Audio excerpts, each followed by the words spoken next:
بندہ راضی ہے یا ناراض کتوں پتہ لگ سی؟ پیشانی پہ بال پڑ جائیں، متھے دے واٹ دس دین کہ بندہ راضی نہیں، اور چہرے کی مسکراہٹ بتاتی ہے کہ بندہ، تو آؤ نا مل کے سوال کریں بھئی غصہ، خوشی، مسکراہٹ، اس کا تعلق ہے کیفیت سے، اور کیفیتیں وہاں آتی ہیں جہاں جسم ہو۔ جی جو پہنچ گئے انہیں میں خود دعوت دیتا ہوں کہ پالنے والے خوشی اور غم کا تعلق ہے کیفیت سے، کیفیتیں آتی ہیں جسموں پہ۔ پالنے والا تیرا تو جسم ہے نہیں، تیرا تو وجود ہے نہیں، نہ تیری پیشانی ہے کہ جہاں کے بل ہمیں بتائیں کہ تو ناراض ہے، نہ تیرے ہونٹ ہیں کہ ان کی مسکراہٹ ہمیں بتائیں کہ تو راضی ہے۔ توجہ ہے؟ سوال تو ٹھیک ہے نا میرا کہ پالنے والے تیرا تو جسم نہیں، جسم نہیں تو کیفیت نہیں، کیفیت نہیں تو ہمیں کیسے پتا چلے کہ تو ہم سے راضی ہے یا ناراض؟ میں کہتا ہوں اگر 14 کا دروازہ نہ ہوتا قیامت تک یہ آیت سارے مسلمان بھی اکٹھے ہو کے سمجھ نہ سکتے۔ بھی قرآن میں تو اللہ کیا کہہ رہا ہے؟ بسم اللہ شاہ صاحب، قرآن میں اللہ کیا کہہ رہے ہیں کہ جب انہوں نے ہمیں غصہ دلایا، مختصر کر رہا ہوں بڑا، بس ایک دو جملے ذکر مسائل میرے پاس اچھے پڑھنے والے محترم انشاءاللہ بہترین مسائل سنائیں گے، اس جملے پہ توجہ کیجئے گا۔ میرا موضوع یاد رکھنا ہے کہ اس کائنات کو اگر معرفت کرائی ہے اللہ کی تو 14 نے کرائی ہے۔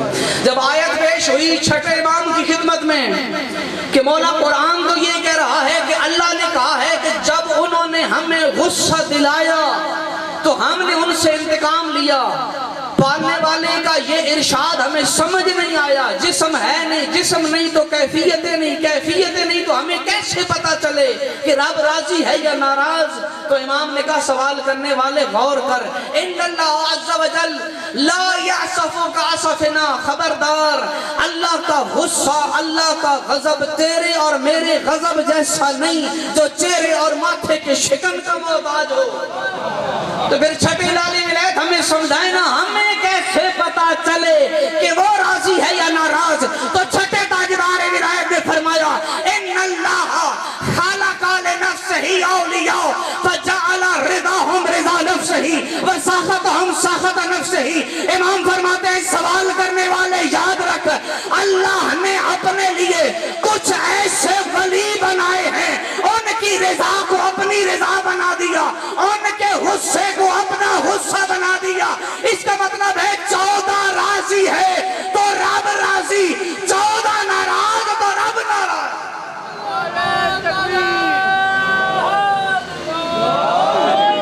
14 ناراض تو رب ناراض۔ ان 14 نے کائنات کو بتایا کہ تمہارا پالنے والا، تمہارا خالق، تمہارا رازق، تمہارا رب کون ہے۔ لیکن جن ہستیوں نے آ کے پہچان کرائی ہے نا زیادہ رہو، ایک جملہ کہنے لگوں، ذکر مسائل بس عبادت کے لیے یہی جملہ کافی رہے گا۔ جتنے تشریف فرماؤ مجلس اعزاء میں آئے ہو، زندگی کا پتہ نہیں ہے کب پھر مجلس اعزاء نصیب ہو۔ ایک جملے پہ غور کیجئے گا، جتنے شیعہ سنی بھائی بیٹھے ہو نا، اس جملے پہ غور کیجئے گا، تاریخ اٹھا کے دیکھو، جنہوں نے شریعت بتائی ہے نا اللہ کی، اس کائنات میں اتنے کسی نبی کے بیٹوں کو نہیں مارا گیا جس طرح محمد کی بیٹیوں کو مارا گیا۔ اجرکم اللہ۔ اس طرح دنیا میں کسی نبی کے بیٹے روتے ہوئے نہیں گئے جتنی بیٹیاں روتی ہوئی محمد کی گئی ہیں۔ علی کی بیٹیاں، کجا کوفہ اور شام کے بازار، کجا صحن تطہیر کی پلی ہوئی سید زادیاں۔ ہم تو روتے ہی اسی بات کو لے کے ہیں نا کہ دنیا والوں ہم سے سوال کرتے ہو نا کہ تم ہر روز مجلس میں بیٹھ کر کیوں ان ہستیوں کا ذکر کر کے روتے ہو۔ میں کہتا ہوں کبھی بازار سے گزر ہو، تیرے ساتھ تیری پردہ دار خاتون ہو، سر سے لے کر پاؤں تک حجاب میں لپٹی ہوئی ہو، جب تو بازار سے گزرتا ہے نا تیری کوشش یہ ہوتی ہے، تو خود آگے آگے ہوتا ہے، تیری پردہ دار مستور تیرے پیچھے پیچھے ہوتی ہے، اور تیری خواہش یہ ہوتی ہے کہ تیری پردہ دار خاتون تیرے پیچھے قدم سے قدم ملا کے چلے، اور تو دیکھ رہا ہوتا ہے کسی غیر کی نظر تیری پردہ دار خاتون پہ نہ پڑے۔ کبھی غور کر کے سوچنا وہ جو بازاروں میں گئی تھی وہ کوئی عام خواتین نہیں تھی، زہرا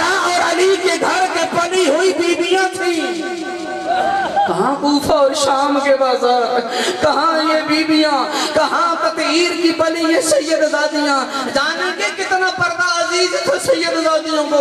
عزیزانو علامہ جعفر نقوی اپنی کتاب میں ایک جملہ کہتے ہیں وہ جو زینب عالیہ ہے نا بی بی، کہتے ہیں کہ ایک دن اپنے بابا علی کے سامنے آتی ہے نا، عزیزانو سر جھکا ہوا ہے، سر جھکا کے بی بی نے ایک جملہ کہا ہے، بابا علی آج میرا جی چاہتا ہے اپنے نانا محمد کی قبر کی زیارت کے لیے جاؤں۔ عزیزانو سنو گے، علی نے جملہ سنو نا، علی اپنے مقام سے اٹھے، کہا زینب بیٹی ذرا یہاں بیٹھ، میں ابھی تجھے بتاتا ہوں کہ تم نے قبر پہ زیارت کے لیے جانا ہے یا نہیں جانا۔ عزیزانو تو سوچ رہا ہوگا علی کیوں کھڑا ہوا ہے، تاریخ یہ کہتی ہے علی اپنے کمرے سے صحن میں نکلے، آسمان کی طرف رخ کیا، عزیزانو کچھ دیکھنے کے بعد واپس پلٹے ہیں نا، سر جھکا کے کہتے ہیں زینب بیٹا میں علی راضی ہوں اپنے نانا کی قبر پہ زیارت کے لیے جا، لیکن اتنا کہوں گا زینب ابھی چاندنی راتیں ہیں، کچھ دن انتظار کر لے،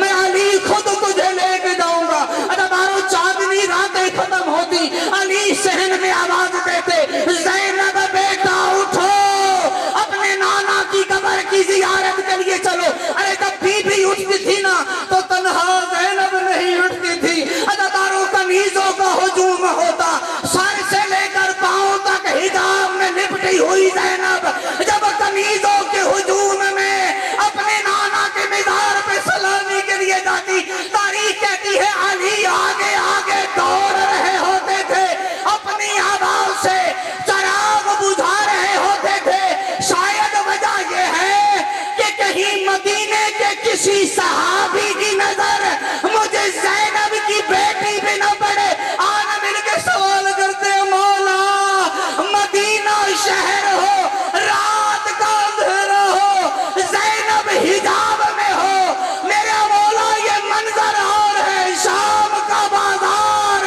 بدماشوں کا ہجوم اور سارے سے چادر لٹ چکی ہو، باغی باغی کی آواز، مولا یہ منظر